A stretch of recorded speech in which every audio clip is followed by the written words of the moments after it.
Hello बच्चों, question number 8 देखिए। An AP consist 50 term of which third term is 12 and last term is 106। Find the 29th term.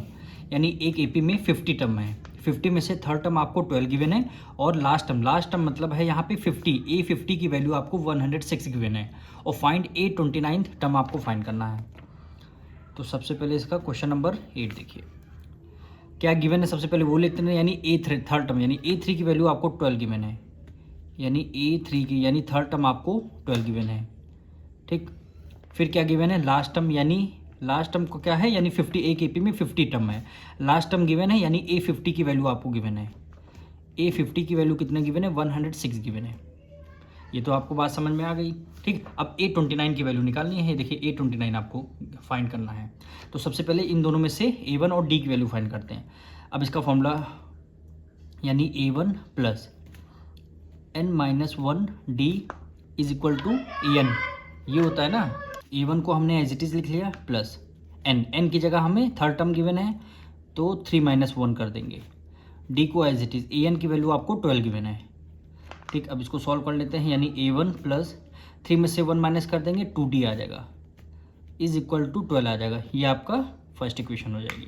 अब इसको solve करते हैं। Formula क्या है, A1 plus n-1 d is equal to En, यही formula होता है। A1 को एज इट इज़ लिख लिया प्लस n की वैल्यू क्या है 50 -1 d, En की वैल्यू 106 आ गया।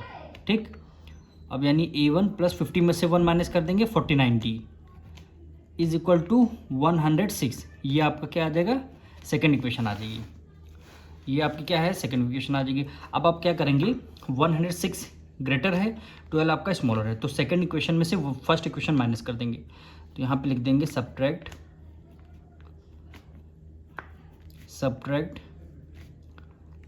इक्वेशन सेकेंड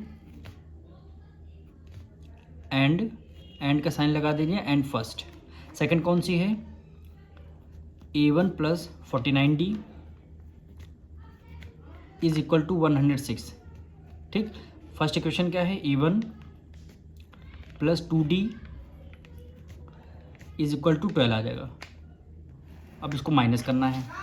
माइनस जब करते हैं साइन को चेंज कर देते हैं। A1 आपका प्लस का है माइनस में हो जाएगा, 2d आपका प्लस का है माइनस में हो जाएगा, 12 आपका प्लस है ये आपका माइनस में हो जाएगा। तो A1 प्लस का A1 माइनस का, प्लस माइनस आपका कैंसिल हो जाएगा। 49 आपका प्लस का है, 2d आपका माइनस में है, तो प्लस माइनस माइनस 49 में से 2 माइनस कर देंगे कितना आ जाएगा 47d इज इक्वल टू 106 में से आपको 12 माइनस करना है तो कितना आ जाएगा 94 आ जाएगा। ठीक, अब यानी d इज इक्वल टू 94, 47 इधर मल्टीप्लाई में, इधर आ जाएगा डिवाइड में। ठीक, इधर आ जाएगा डिवाइड में, तो 47 2 94 होता है, यानी d की वैल्यू आपकी कितनी आ जाएगी, 2 आ जाएगी। d की वैल्यू 2 आ जाएगी।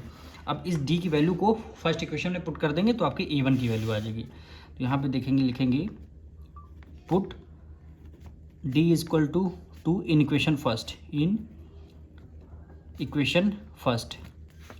ठीक, यानी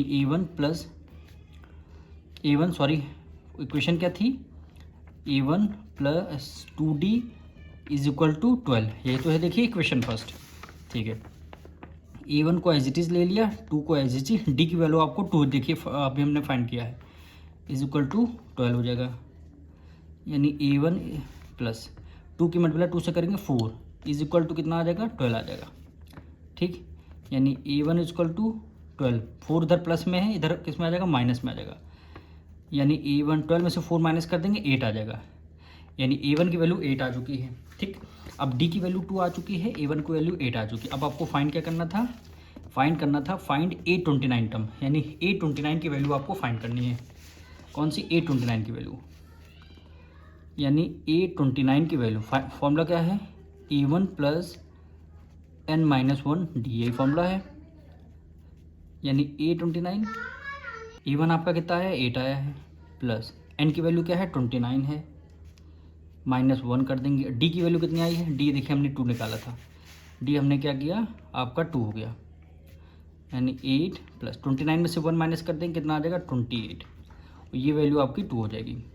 देखिए 8 प्लस 28 8 2 16, 1 करिए 2 2 4 8 5 56 हो गया, कितना हो गया 56 हो गया। और 56 में 8 ऐड करें, 8 + 6 14, 1 कैरी, 5 1 6 हो गया, यानी 829 की वैल्यू कितनी आई है, 64 आई है। यही क्या हो जाएगा आपका मेन आंसर हो जाएगा। मिलेंगे नेक्स्ट वीडियो में।